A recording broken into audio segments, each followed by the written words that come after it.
Hey friend, welcome to Mindful Chatting. Let's talk about something that almost every ADHD adult has heard at some point in their life. Let's get started. And if you've ever wanted to throw your laptop across the room when someone says this, well, this episode is for you. Because today we're unpacking what dopamine actually does, why motivation feels unreliable for us, why future rewards don't move the needle for you, and how to design something that starts that actually works.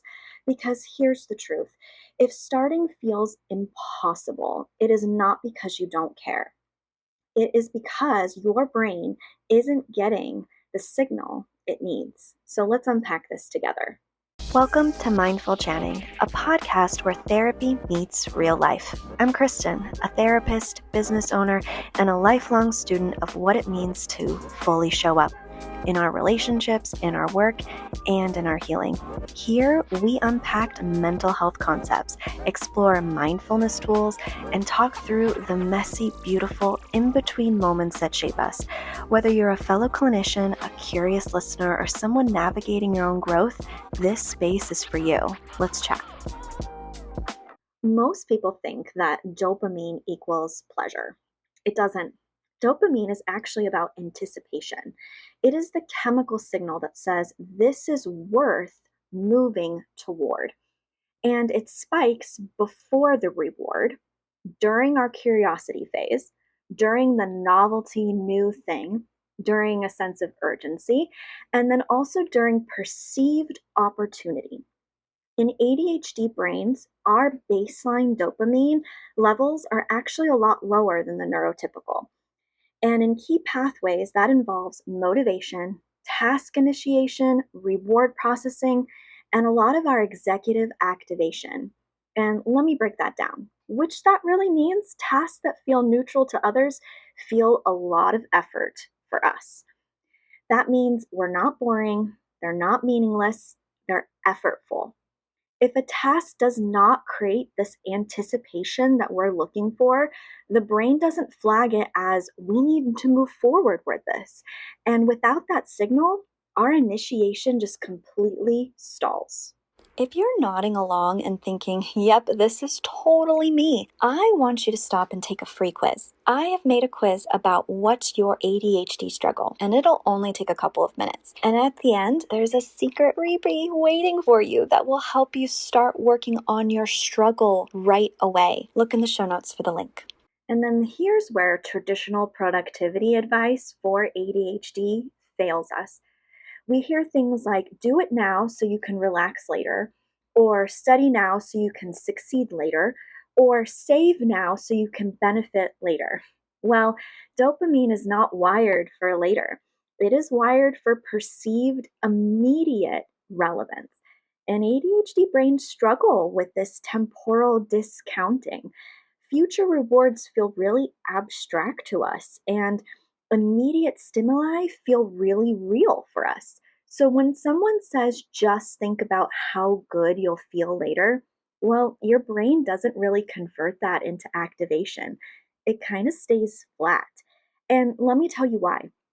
Deadlines either don't exist until panic sets in, habits collapse after novelty kind of fades away, and then rewards don't really sustain our momentum because the anticipation signal isn't there for us. If you're working on staying present and grounded, which me too, we all need, especially when your brain wants to spiral into what we call disconnection. Yeah, it's Brain FM. It's musically designed to help ADHD brains, well, really any brain, to focus, relax, sleep, and I use it almost daily. If you want to try it, I've dropped my link in the show notes. And if you're looking for planning tools and ADHD resources, they're in there too. Now, I want to talk about the part that really confuses a lot of people because you can binge research for like 3 hours, or you can reorganize your entire office, or you can deep dive into something new instantly.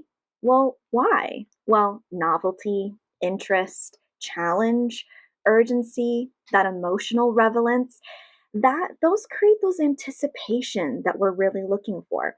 And remember, anticipation triggers that dopamine, and then dopamine is what triggers movement. This is not laziness. This is neurobiology. The issue isn't your ability to work.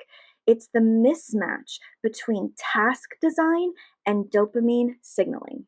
If you're listening to this and thinking, this is exactly what I struggle with, I want you to know that I built something specifically for you. The EF, or Executive Functioning Activation course, walks you through why task initiation feels so hard with your ADHD and how to actually get yourself moving without shame, pressure, or burnout. It's short, practical, and designed for ADHD brains, not productivity culture. If starting is your biggest barrier, this course gives you structure, language, and tools that actually work for you. You'll find the link in the show notes. So now that we understand all of that, this is where we move from theory to strategy, because you cannot shame yourself into dopamine. Sorry, it doesn't work.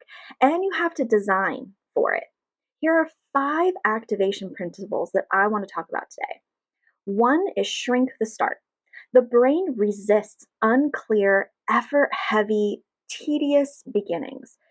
So we need to make the first action microscopic, really, really small. Not the, I'm going to write the whole report, but more of like, I'm going to open the document, or I'm going to write just one ugly sentence. What this does is dopamine then responds to progress cues. And one thing is about most brains is we want to finish something. So if we start something and it seems so small and so insignificant, we're going to want to keep going. We're going to want to finish it. And that's the point. We want to build that momentum because momentum builds that motivation, that dopamine that we're looking for. The second is let's add friction reduction. So this means we need to remove some of these invisible barriers, like let's just clear off the desk, or let's just open a tab, or let's set a timer for how long we're going to take to do this, or let's put all the materials out the night before we actually have to do something. Activation loves when we're ready. So if we know we have to write this report, but we set up our whole desk so that when we approach the report in the morning and it looks ready to go, that momentum, that dopamine is going to happen for us. And so then we make the next step really microscopic. All of these steps, as you're going to see, are kind of stacking on top of each other to make you build that momentum and that motivation. The next thing is let's attach immediate relevance to what we're doing. So we're going to ask, why does this matter today? Why do I have to start writing the report today? Not in 6 months, today.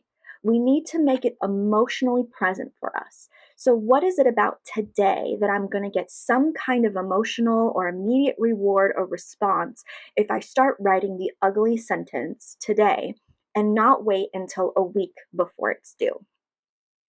We also need to use body-based activation.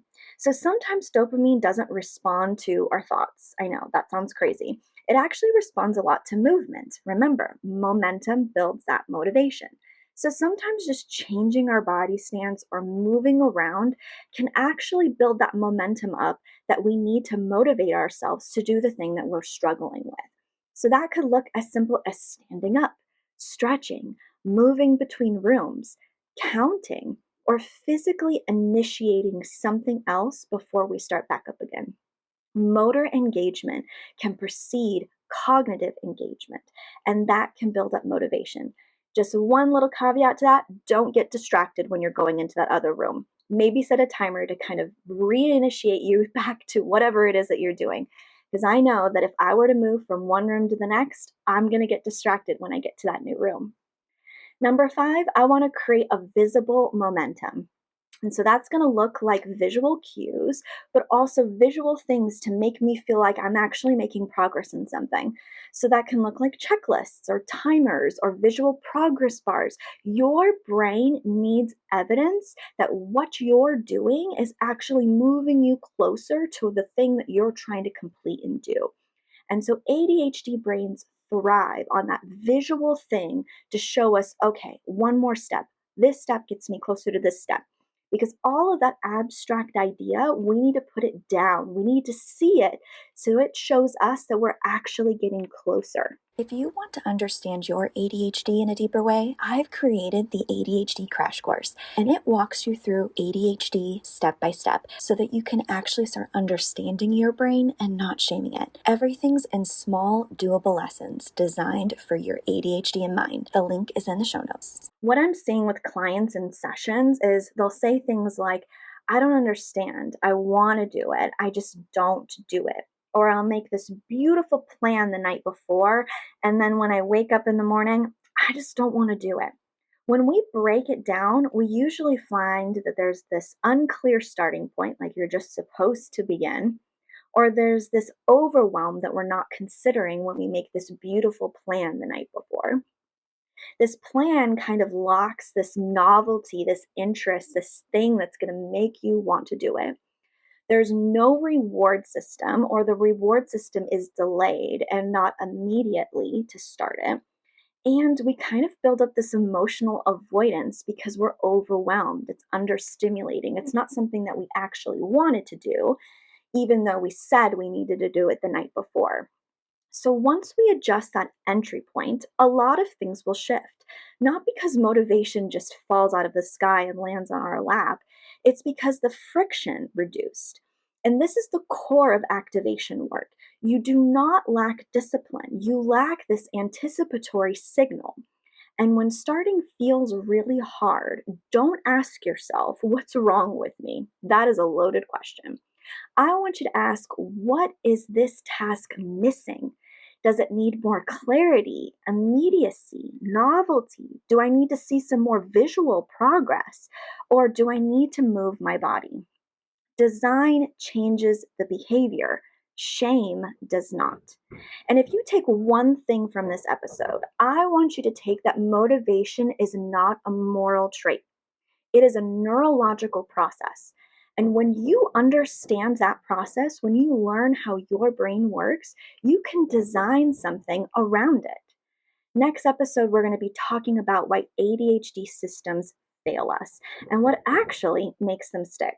Until then, be gentle with your mind.